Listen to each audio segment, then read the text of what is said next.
itutur ko kayo dito sa aking na ospital. Itutur ko kayo dito sa aking ward. So, start po tayo dito kapag. So, ito po yung ward ng Mediclinic Arnold Hospital. Ito po yung lalagyan ng pagkain. Ito po yung bed,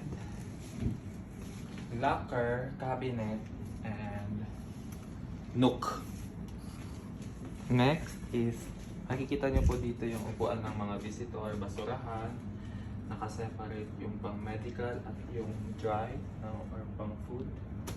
Sofa.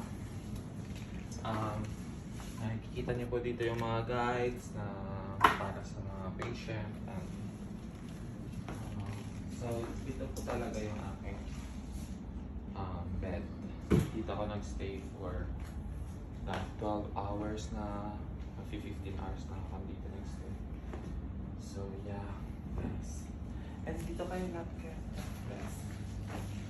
So, ito po yung pagkain nila. Masarap yung pagkain dito, guys. Hindi kayo magsisisi. I recommend the Mediclinic Arnold Hospital.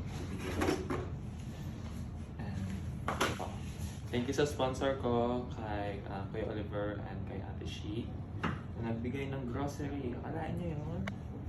One call away by my mother. Nandiyan na sila. Dito po. Tingnan nyo yung aking cabinet. Yes! Cabinet. Yan ang aking cabinet.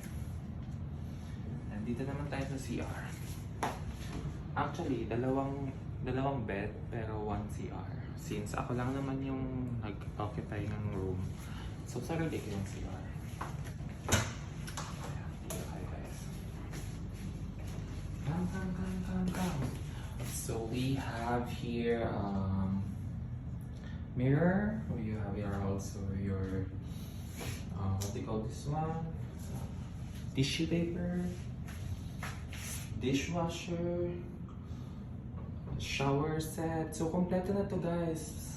Mayroon din siyang mga railings at PW guardrails or stainless railings or whatever. May TV pa, guys. May TV pa. Tingnan nyo, may TV. Pero hindi ko ginagamit kasi dala ko yung tablet ko, iPad, something. So, ano pa bang meron dito? I'll show you the curtain. Private curtain.